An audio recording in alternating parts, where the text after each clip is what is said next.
நண்பர்கள் அனைவருக்கும் வணக்கம். இன்னைக்கு நம்ம அந்த வீடியோல தமிழகத்தில் மீண்டும் பல மாவட்டங்களில் கனமழை என்ற தகவல் வெளியாகி இருக்கு. சோ அதை பத்தி தான் இப்ப நம்ம பார்க்க போறோம். தமிழகத்தில் ஓரிரு இடங்களில் இன்று முதல் அடுத்த 5 நாட்களுக்கு மிதமான மழை பெய்ய வாய்ப்பிருப்பதாக சென்னை வானிலை ஆய்வு மையம் தெரிவித்துள்ளது.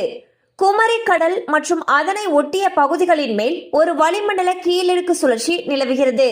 இன்று தமிழகத்தில் ஒரு சில இடங்களிலும் புதுவை மற்றும் காரைக்கால் பகுதிகளிலும் இடி மின்னலுடன் கூடிய லேசானது முதல் மிதமான மழை பெய்யக்கூடும்.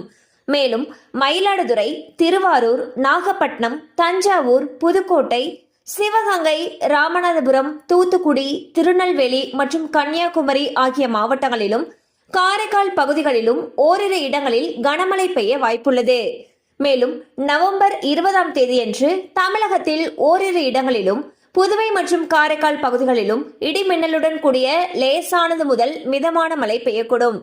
நவம்பர் 21 முதல் 24ஆம் தேதி வரை தமிழகத்தில் ஓரிரு இடங்களிலும் புதுவை மற்றும் காரைக்கால் பகுதிகளிலும் லேசானது முதல் மிதமான மழை பெய்யக்கூடும். சென்னையை பொறுத்தவரை சென்னை மற்றும் அதன் புறநகர் பகுதிகளில் அடுத்த 24 மணி நேரத்திற்கு வானம் ஓரளவு மேகமூட்டத்துடன் காணப்படும்.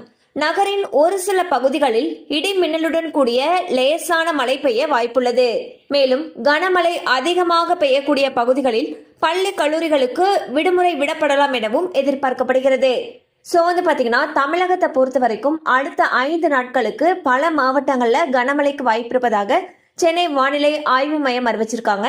கண்டிப்பா அந்த அப்டேட் உங்களுக்கு பயனுள்ளதா இருந்திருக்கும் நம்புறோம். மேலும் இது போல அப்டேட்ஸ் உங்களை உடனே ரீச் ஆகணும்னு நினைச்சீங்கன்னா நம்ம சேனலோட தொடர்ந்து இணைந்திருங்கள். தேங்க்யூ ஃபார் வாட்சிங்.